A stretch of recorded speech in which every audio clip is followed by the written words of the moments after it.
ఈ 15th నుంచి ఏవైతే పెండింగ్ కొన్ని ఉన్నమాట వాస్తవం, వాటితో పాటు ఈ సాల్వ్ చేసిన అప్లికేషన్లు ఏవైతే పెండింగ్ ఉన్నాయో భూభారత్తో వచ్చిన అప్లికేషన్లు, అదే రకంగా సాదా బైనామాలకు సంబంధించిన అంశం కూడా మీ అందరికి చెప్పాల్సింది ఉంది.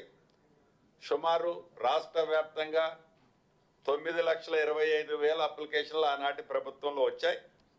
వాటిని కూడా ఈ భూభారత్లో మనం క్లియర్ చేస్తామనే ఆశ ఉంది. ఆనాటి ప్రభుత్వంలోనే ఆ భూభారత్ ఏదైతే సాదా బైనామాలకు సంబంధించింది కోర్టులో స్టే ఉంది, కోర్టులో స్టేని వెకేట్ చేపించాం. స్టేని వెకేట్ చేపించి వాటికి సంబంధించిన అప్లికేషన్లు అన్నీ కూడా రాష్ట్ర వ్యాప్తంగా ఉన్న ఈ 9,25,000 అప్లికేషన్లకి అన్నిటికీ నోటీసులు ఇచ్చింది. అది కంప్లీట్ అయిపోయింది. వాటిని జస్టిఫికేషన్ వెరిఫై చేస్తున్నాం.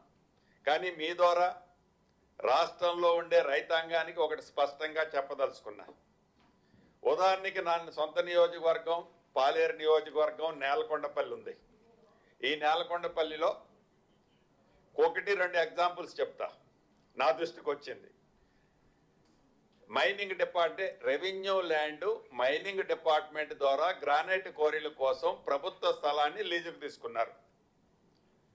ప్రభుత్వ స్థలము లీజుకి ఏదైతే తీసుకున్నారో అది లీజు భూమి. ఈ లీజు భూమికి సంబంధించింది కొంతమంది పెద్దోళ్ళు ఒక సాదా బైనామాని క్రియేట్ చేసి ఈ సాదా బైనామాని పెట్టి దాన్ని రెగ్యులైజేషన్ చేయమంటే ఎలా చేయగలుగుతాము?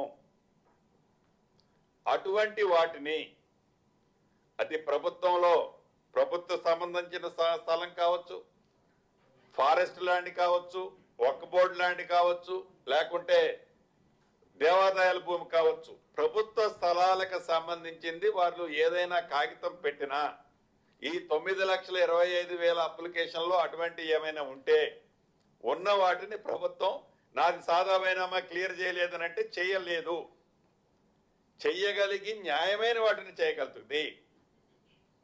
దయచేసి రాష్ట్ర ప్రజలు రైతులు కూడా దీన్ని గమనించాలని నా మీడియా మిత్రుల ద్వారా రాష్ట్ర ప్రజానీకానికి తెలియజేస్తున్నారు. ఎస్, దాంట్లో పెట్టాము. డెఫినెట్ గా దానికి సంబంధించింది కూడా ఇప్పుడే నాకు చెవులో ఇందాక లోకేష్ కుమార్ గారు చెప్పేది అదే. అడ్వకేట్ జనరల్ గారితో కూడా ఒపీనియన్ తీసుకున్నాం. పెట్టడానికి కారణం ఏదో దాన్ని డిస్టర్బెన్స్ చేయడం కోసం కాదు, మళ్ళీ తప్పు జరగొద్దు, ప్రాపర్ ఫార్మేట్ లో పెడదామనే కాన్సెప్ట్ తో పెట్టాం. అది కొంత ప్రజానీకానికి కొన్ని ప్రాంతాల్లో ఇబ్బంది ఉందనేది మా నోటీసు కూడా వచ్చింది. దాన్ని కూడా ఎలా పరిష్కరించాలి, ఎలా స్మూతింగ్ చేయాలనేది కూడా అవసరమైతే ఆ ఇచ్చిన జీవో కరెక్షన్ చేయడానికి కూడా ప్రభుత్వం సిద్ధంగా ఉంది. సార్, హైదరాబాద్ రంగారెడ్డి డిస్ట్రిక్ట్స్లో ఈ రిజిస్ట్రేషన్ కోఆపరేటివ్ సొసైటీస్ది మీ సేవా సెంటర్స్లో 1 వీక్ నుంచి సరిగ్గా పనిచేయట్లేదు అంటున్నారు sir. On and of cooperative society ఈ సహకార సేవది సంబంధించి అది యాక్చువల్గా మా సెక్టార్లోకి రాదు, అది దాంట్లోకి వస్తుంది, కోఆపరేటివ్ సెక్టార్లోకి వస్తుంది.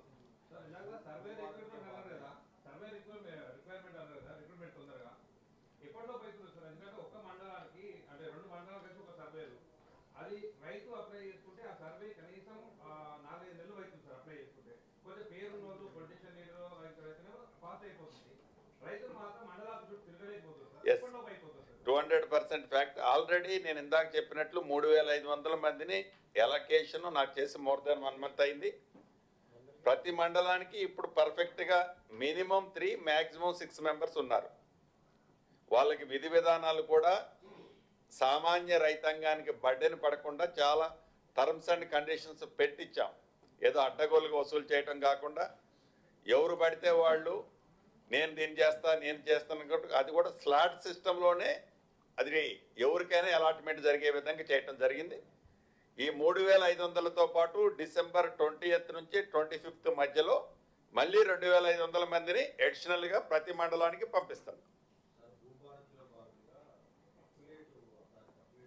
ఎస్, దీనికి సంబంధించింది ఏదైతే ఈ సాదా బైనామాలు కానివ్వండి, ఏవైతే ధరణిలో వచ్చిన పెండింగ్ అప్లికేషన్లు కానివ్వండి, భూభారతి వచ్చిన తర్వాత రెవెన్యూ సదస్సుల ద్వారా రాష్ట్ర వ్యాప్తంగా వచ్చిన 9 లక్షల అప్లికేషన్లో ఉన్న ఇష్యూస్ కానివ్వండి, వీటన్నిటినీ ఈ మోస్ట్లీ జనవరి ఎండ్లోపు ఒక కంక్లూజన్ వచ్చిన తర్వాత ఏ జిల్లాలో ఎన్ని పెండింగ్ అప్లికేషన్లు ఉన్నాయో చూసి దాన్ని బట్టి అప్లికేషన్ ట్రిబ్యునల్ సిస్టాన్ని ఏర్పాటు చేయడం జరుగుతుంది. సార్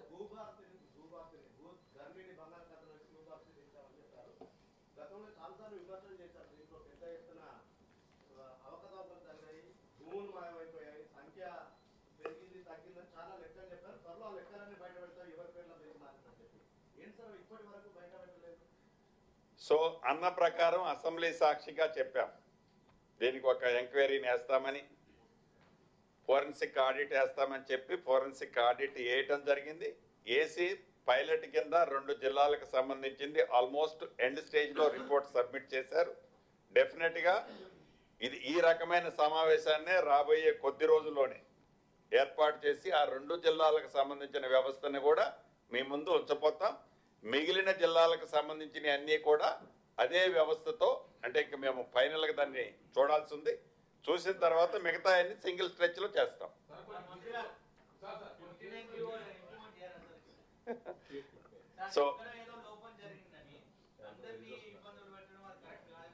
సో తప్పకుండా దీని మీద కూడా మీరు అడిగింది వ్యాలిడ్ పాయింట్. అంటే ఆ రష్లో ఎక్కడ తప్పు జరుగుద్దని హోల్డ్ చేయడం జరిగింది. సో 59కి సంబంధించింది కానీ 58 సంబంధించిన దాన్ని కూడా వీలైన తొందరలో జెన్యూన్ ఉన్న వాటిని క్లియర్ చేస్తాం. ఇలా వెట్ చేయడానికి వ్యవస్థ ఉంది.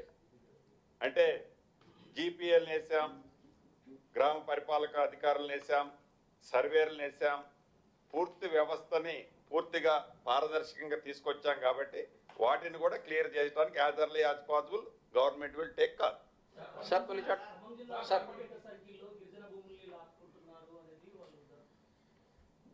ఇందిరమ్మ ప్రభుత్వం అంటే, పేదోడు ప్రభుత్వం అంటే గిరిజనుల పక్షపాతి ప్రభుత్వం, పేదోడు పక్షపాతి ప్రభుత్వం, దళితుల పక్షపాతి ప్రభుత్వం. ఏ పేదోడి ప్రభుత్వం ఇందిరమ్మ ప్రభుత్వంలో లాక్కోవటం జరగదు. అలా ఏదన్నా జరిగి ఉన్నా కూడా తప్పకుండా అటువంటి చర్యలు తీసుకుంటాం. ప్రభుత్వానికి సంబంధించిన స్థలం ఏదో కాగితాలు చూపించి, ఆధారరహితమైన కాగితాలు చూపించి ఈ భూమి నాది అని టెంట్ వేస్తే అది ఎంతవరకు సమంజసమో నా మీడియా మిత్రులు చెప్పాలి. తప్పకుండా మీరు చెప్పిన స్పెసిఫిక్ కేసుని 1-2 ఏడన్నా ఉంటే వాటిని స్పెసిఫిక్ కూడా ఎంక్వైరీ చేయించి నిజాన్ని ఏంటో నిర్ధారించుకున్న తర్వాత వాటిని క్లియర్ చేస్తాం. Sir hello sir